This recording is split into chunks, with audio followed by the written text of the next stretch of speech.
നമസ്കാരം. പ്രധാന വാർത്തകൾ. അവസാനഘട്ട വോട്ടെടുപ്പിൽ വ്യാപക അക്രമങ്ങൾ. Voting machine കുളത്തിലെറിഞ്ഞു.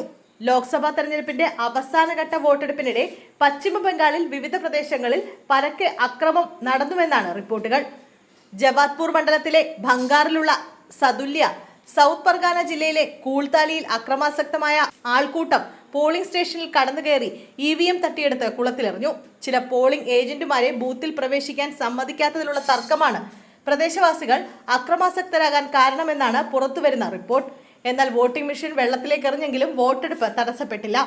കൂടുതലായി വെച്ചിരുന്ന വോട്ടിംഗ് മെഷീനാണ് വെള്ളത്തിലെറിഞ്ഞതെന്ന് തെരഞ്ഞെടുപ്പ് കമ്മീഷൻ വിശദീകരിച്ചു.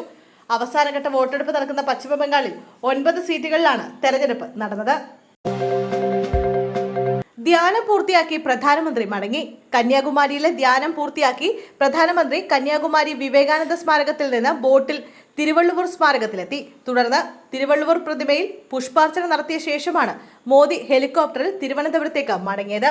വ്യാഴാഴ്ച ഉച്ചകഴിഞ്ഞ് 4:20 തിരുവനന്തപുരത്തെത്തിയ പ്രധാനമന്ത്രി ഹെലികോപ്റ്ററിൽ 4:55 കന്യാകുമാരിയിലെ തമിഴ്നാട് സർക്കാർ ഗസ്റ്റ് ഹൌസിലെ ഹെലിപ്പാഡിൽ ഇറങ്ങിയാണ് ധ്യാനത്തിലെത്തിയത്. വെള്ളിയാഴ്ച പുലർച്ചെ സൂര്യോദയം കണ്ട ശേഷം പ്രാർത്ഥനയിലേക്ക് കടന്നു. ധ്യാനം കഴിഞ്ഞ് ഇന്ന് 3 മണിക്കാണ് അദ്ദേഹം മടങ്ങിയത്. തിരുവനന്തപുരത്ത് നിന്ന് 4:10 വ്യോമസേന വിമാനത്തിൽ ഡൽഹിയിലേക്ക് മടങ്ങിയത്. വിമാനത്തിന് ബോംബ് ഭീഷണി. ഇൻഡിഗോ വിമാനം അടിയന്തരമായി ലാൻഡ് ചെയ്തു.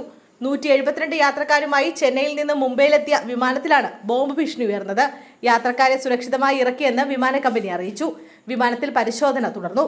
കഴിഞ്ഞ മെയ് 28 സമാന രീതിയിൽ വാരണാസിയിലേക്കുള്ള ഇൻഡിഗോ വിമാനത്തിന് ബോംബ് ഭീഷണി ഉണ്ടായിരുന്നു.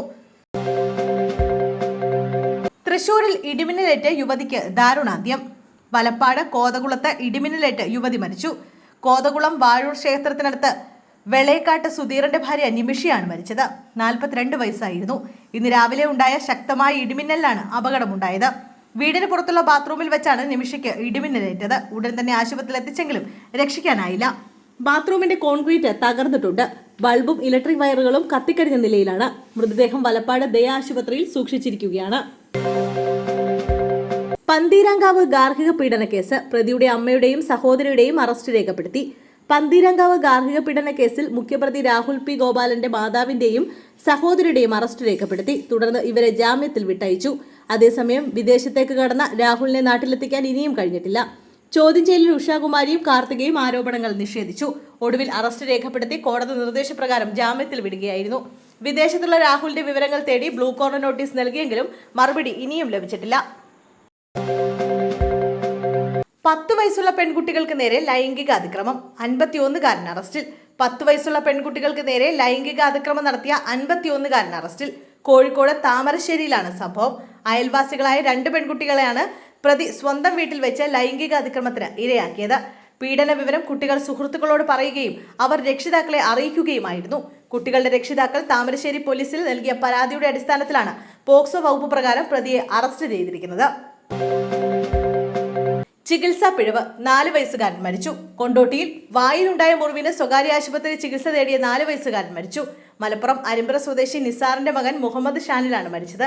മരണം ചികിത്സാ പിഴവ് മൂലമെന്നാരോപിച്ച് കൊണ്ടോട്ടി മേഴ്സി ആശുപത്രിക്കെതിരെ പരാതിയുമായി നിസാറും കുടുംബവും രംഗത്തെത്തി. അനസ്തേഷ്യ കൊടുത്തതിലെ പിഴവാണ് മരണകാരണമെന്ന് ബന്ധുക്കൾ ആരോപിക്കുന്നു. വായിൽ കമ്പുകൊണ്ട് മുറിഞ്ഞതിനെ തുടർന്നാണ് കുഞ്ഞിനെ ആശുപത്രിയിൽ എത്തിച്ചത്. മുറിവിന് തുന്നലിനാണ് അനസ്തേഷ്യ നൽകിയത്. ചികിത്സാ പിഴവ് ഉണ്ടായിട്ടില്ലെന്ന് ആശുപത്രി അധികൃതർ പറയുന്നു. 14 വയസ്സായ മകളെ പീഡിപ്പിച്ച കേസിൽ അച്ഛന് 14 വർഷം കഠിന തടവ്. 14 വയസ്സായ മകളെ പീഡിപ്പിച്ച കേസിൽ അച്ഛന് 14 വർഷം കഠിന തടവും 20,000 രൂപ പിഴയ്ക്കും തിരുവനന്തപുരം അതിവേഗ പ്രത്യേക കോടതി ശിക്ഷിച്ചു. പിഴ അടച്ചില്ലെങ്കിൽ 6 മാസം കൂടുതൽ തടവ് അനുഭവിക്കണമെന്ന് ജഡ്ജി R. രേഖ വിധിയിൽ പറയുന്നു. 2023 ഫെബ്രുവരിയിലാണ് കേസിന് ആസ്പദമായ സംഭവം. ഉറങ്ങിക്കിടന്ന കുട്ടിയുടെ സ്വകാര്യ ഭാഗങ്ങളിൽ പ്രതി പിടിക്കുകയായിരുന്നു. 2020 കൊറോണ കാലത്തും പ്രതി നിരന്തരം കുട്ടിയെ പീഡിപ്പിച്ചതായി പറയുന്നു. കുട്ടിയുടെ സഹോദരനും സഹോദരിയും തമിഴ്നാട്ടിലായതിനാൽ സംഭവ സമയത്ത് വീട്ടിൽ ആരുമില്ലായിരുന്നു. കുട്ടിയുടെ അമ്മ കുട്ടി 3ാം ക്ലാസ്സിൽ പഠിക്കുന്ന സമയത്ത് പ്രതിയുടെ ഉപദ്രവത്തിൽ മനംനൊന്ത് ആത്മഹത്യ ചെയ്തു. അതിനുശേഷമാണ് തമിഴ്നാട് സ്വദേശികളായ ഇവർ തിരുവനന്തപുരത്ത് താമസമാക്കിയത്. പീഡനത്തോടൊപ്പം പ്രതി നിരന്തരം കുട്ടിയെ മർദ്ദിക്കുകയും ഒരു തവണ കുട്ടിയുടെ കൈ തല്ലി ഒടിച്ചതായും പരാതിയുണ്ട്. 3 ദിവസം മുമ്പ് കാണാതായ വീട്ടമ്മ പുഴയിൽ മരിച്ച നിലയിൽ. കാണാതായ വീട്ടമ്മയെ അറവലക്കുഴി പാലത്തിന് സമീപത്തെ ആറിൽ മരിച്ച നിലയിൽ കണ്ടെത്തി. ഓടനാവട്ടം കട്ടയിൽ സുധർമ്മവിലാസം സുലഭയുടെ മൃതദേഹമാണ് ആറിന്റെ അരികിലെ മരച്ചില്ലകളിൽ തങ്ങിക്കിടന്ന നിലയിൽ കണ്ടെത്തിയത്. 51 വയസ്സായിരുന്നു. 29 രാവിലെയാണ് ഇവരെ കാണാതായത്. വീട്ടുകാർ പോലീസ് സ്റ്റേഷനിൽ പരാതി നൽകിയിരുന്നു. തുടർന്ന് ഫയർഫോഴ്സ്, പോലീസ്, ഡോസ്കോഡ്, സ്കൂബി എന്നിവർ പരിശോധന നടത്തിയെങ്കിലും കണ്ടെത്താൻ കഴിഞ്ഞിരുന്നില്ല. ശനിയാഴ്ച രാവിലെ 11:45ഓടെയാണ് മൃതദേഹം അറവല്ലക്കുഴി ആറിൽ കണ്ടത്. കൊട്ടാരക്കരയിൽ നിന്ന് ഫയർഫോഴ്സ് എത്തിയാണ് മൃതദേഹം പുറത്തെടുത്തത്. രാധാകൃഷ്ണനാണ് ഭർത്താവ്.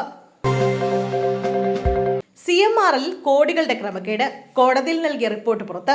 CMRL 103 കോടിയുടെ ക്രമക്കേട് കണ്ടെത്തിയതായി രജിസ്ട്രാർ ഓഫ് കമ്പനീസിന്റെ റിപ്പോർട്ട്. ഇല്ലാത്ത ചെലവുകളുടെ പേരിൽ 103 കോടി രൂപ കണക്കിൽ കാണിച്ചുവെന്നാണ് ആദായ നികുതി വകുപ്പ് ഡൽഹി ഹൈക്കോടതിയിൽ നൽകിയ തൽസ്ഥിതി റിപ്പോർട്ടിലുള്ളത്. 2012 മുതൽ 2019 വരെയുള്ള കാലയളവിലാണ് ക്രമക്കേട് നടന്നത്.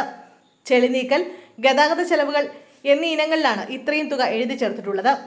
ക്രമക്കേടിന് കൃത്യമായ തെളിവുകളുണ്ടെന്നും രജിസ്ട്രാർ ഓഫ് കമ്പനീസ് മറുപടി നൽകി.